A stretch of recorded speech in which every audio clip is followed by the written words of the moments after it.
And I'm going to start with 3 poems from Chasing Down the Storm, which came out just a few months before COVID hit. So a lot of the reads got canceled at that time. I'm going to start with a poem that's for my father. When the apples were ripening. Father, when the apples were ripening, I waited for you. It was summer, and the undertaker's daughter had just left with the circus. I wanted to ask you on that evening, watching her flagged caravan depart, how what I thought was love could die. Father, I remember when you were a tree, all your years bearing fruit, standing with you on the banks of the Mad River. We were fishermen then. I remember you taught me there is a depth to things like rivers, like trees. You said, but love is the most mysterious of all things. You said, son, fish there, along the faster currents. Learn to read how the water moves. Become a fish in your heart. And when you become hungry, let someone catch you, because that's how love works. And when you are caught by love, tend to the years you are given like trees until you are an orchard. Don't ask for anything from the undertaker's daughter. She's been where she's going. Go where you have not been, my son. Mystery will find you there. It is she who will love you deeply, and that is sweet, sweet fruit indeed. When I was in my early 20s, I spent 2 summers hitchhiking across country. Those trips and a few other later road trips are the fuel for this next poem. If you see my brother, I would ask if you've seen my brother. I've been looking for him along all these roads. I was told he'd been seen out on the margins. I was told he was just passing through. Our family has not seen him. We've had no word from him in years. My parents died not knowing, and in their final days forgot his name. I still remember we looked alike, his features older though. I still remember we looked alike, though the photos are long gone. My sisters were too young then. For them, he's like a dream. Yet they are looking for him also, each in her own way. In his youth, I was told he took odd jobs, got by on words and deeds. He slept where sunsets found him, along a river of dusty places. He might have joined a union once, mining coal or in the merchant marine, or packing alongside migrants picking in the San Joaquin. Someone said they saw him in Alberta during Vietnam. He might have had a family once. He might have been fishing salmon in the 70s out of Aberdeen.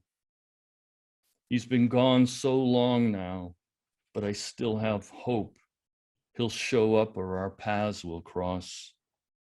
I keep my eyes peeled. Maybe you will too. I'd like to look in his eyes before the chance is lost. In the 80s, some say he drove freight down the 5 into Mexico. Some say he was doing 10 for running weed. I just don't know.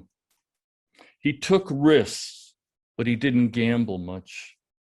I heard that in a truck stop outside of Vegas once. I've checked records, I've checked the forwarding address. I've seen rental checks stamped insufficient funds. On a construction site in Barstow, I saw a tool belt and worn out boots. A foreman said my brother had loaned to a new guy who worked a week and he had to fire. My last near miss was back in '99. A cop in Needles said he was busted up in an accident on the interstate. Maybe he was using another name in a car with Montana plates. He must have been 50 when he broke both legs, and the hospital never did get paid. In a strip club in Baton Rouge, a dancer said she'd lived with him for a year or more, but they broke up after Katrina hit, and where he went from there, no one really knows for sure. I keep hearing news from places east and west. He walks with a limp these days. He's getting by. They look at me and say the likeness is striking. Who knows what's true after all these years? I just know I missed him growing up. I'm still looking for the brother I didn't have out on the margins along all these roads. If you see him, tell him it's not too late to come home.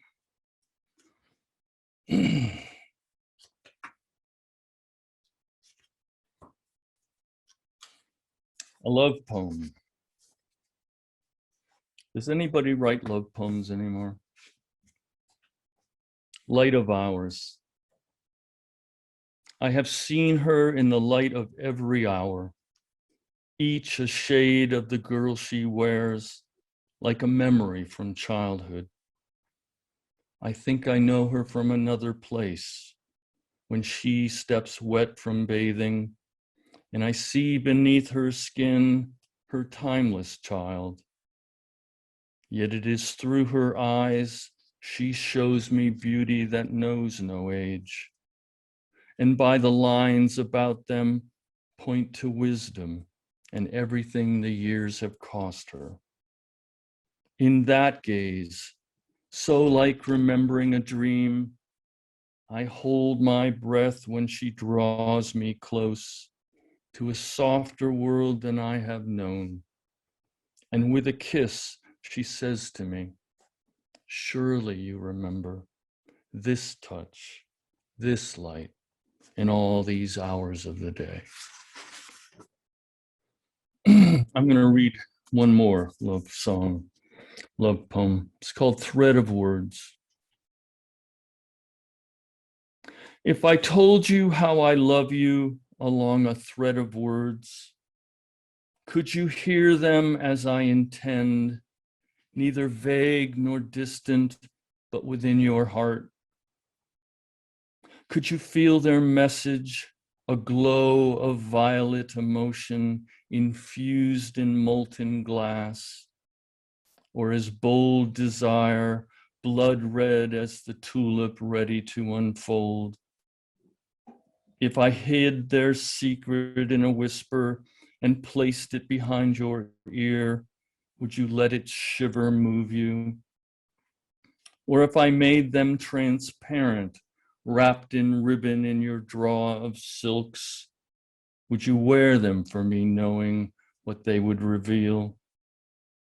And if I painted our sheets with them as tall feathered cranes, would you spread your heartfelt wings and let me join your dance and so lift our way into the sky? If I told you how I loved you along a thread of words, would that be a love you would understand? I admire anybody who was able to get through the past year of pandemic and politics. For me, like for many people, it was surreal, an assault on the psyche. You may hear some of that in these newer poems.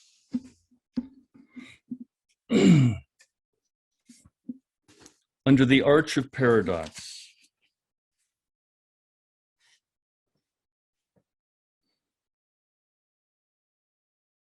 I wander through the paradox of lust and love's desire, and given into each, withdraw to solitude and hide my intent. If I could bring understanding to the world, it would be in a sieve without handles, or a wildflower left on a doorstep without knocking. I would be the stranger you pass on your walk in the morning, the one who smiled his sideways smile and tipped his hat, the one who answered your greeting with words that the wind took, saying, "How very strange is the light in this weather, but is so like a miracle to meet you." But all you remember is how the brim of his hat raised at his brow, and the way the autumn sun through the maple leaves hung in the air of October, and you might have thought, how strange. I wander between the paradox of communion and separation, kneeling at each station of my days. It is in the common scripture of the world, which I don't understand, that I look for meaning. I read the anathemas like signposts and seek another's counsel. It is in my nature to view brand logos as icons of new religions, to see omens on billboards and predict the future, to see a toy in the hand of a child like the promise of a rainbow, the way prismatic rain arches towards something just out of reach. I search in the vibrancies as if on a scavenger hunt, and I take you with me. I wander between the paradox of time and memory. At fallen bridges, there are rope swings without trees. New worlds evolve out of mythic tales. Staircase waterfalls in yesterday's mountains fill lakes with mirrored faces, with whippoorwill song and the haunting calls of loons. Campfires are portals, and the tannin depths of ponds hold past and future like brook trout. Paradox is cordwood and canoe. There are no conspiracies in nature, but those fomented by solitude and desire. Yet through a child's eyes and a lover's touch and a man's heart confirms the act of miracle on morning walks and begs to see the arch of colored light that memory forgets a child once passed his fingers through.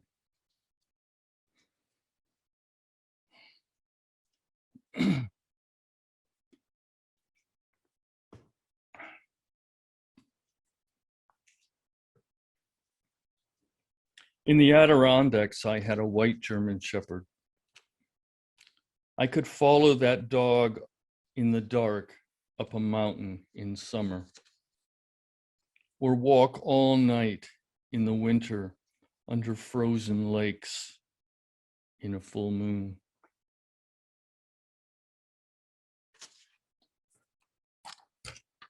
That's where the title of this comes from. Solitude of the Dog White Moon. Who favors night in silent pursuit, but the old men of lost summers under star and streetlight? What calls the moon to shine, or the river in the sky, or the man with his shadow sleeping? Here at the edge of town, miles unleash. Worn boots scud over gravel, and the white dog that has died follows. Once in roadless abandon, they chased mountains. Time wore them down. Trailheads now descend into cities. Pedestrians face into traffic as their shadows define. Dawn burns faltering streetlights, and a dog white moon lies down through chain link and razor wire at the feet of Enterprise.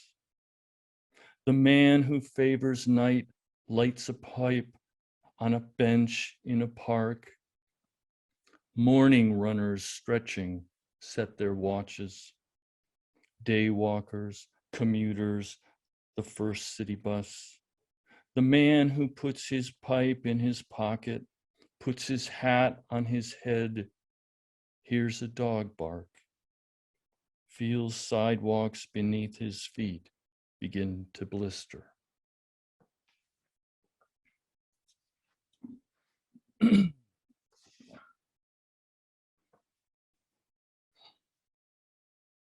I am lucky to be alive,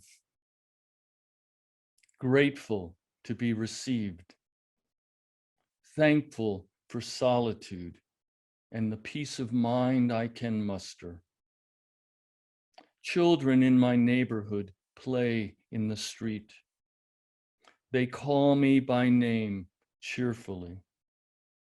From the garden in June, I will give them the ripest red strawberries and send them home with a pint for their mothers.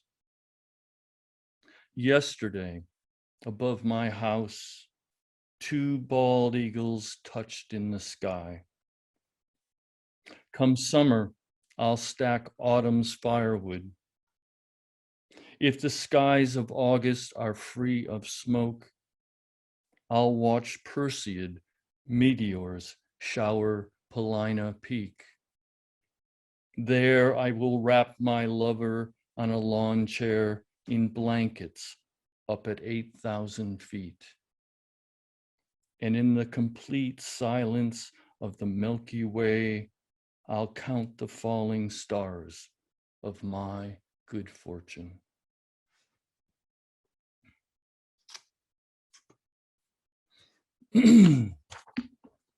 At one point in the past year, I lost my inspiration to write. I went back to W.S. Merwin for consolation. After reading his translation of cultural folk sayings in Asian figures and his translation of Antonio Porcia's aphorisms in Voices, I found that I could focus on one short line. So in my last poem,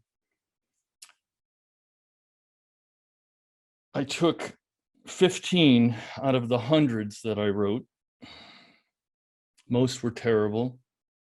Some were silly. Many were absurd because the times were absurd.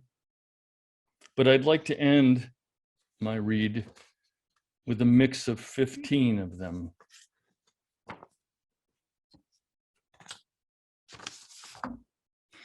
Aphoristically speaking, you can't write the story of your life standing in the margins. To read someone like a book, you must be literate. The straw that broke the camel's back was carried on the wind. If an old man farts in his room, does a butterfly fall off a branch? Little did he know, the little he knew was enough. Not everything flies just because you paint wings on it. If you have the best of everything, what can you afford to give away? Helen of Troy reads Sappho on the train to Poughkeepsie. Rome wasn't built in a day. Order the Caesar salad. The universe permits even the impossible. a host of angels, devils at the door, God in the kitchen, dinner at 7. Don't beat a dead horse. Try a metaphor. What doesn't kill you just needs more time. Laughter is the best medicine. Silence is the cure. A rose by any other name will confuse your florist. Thank you.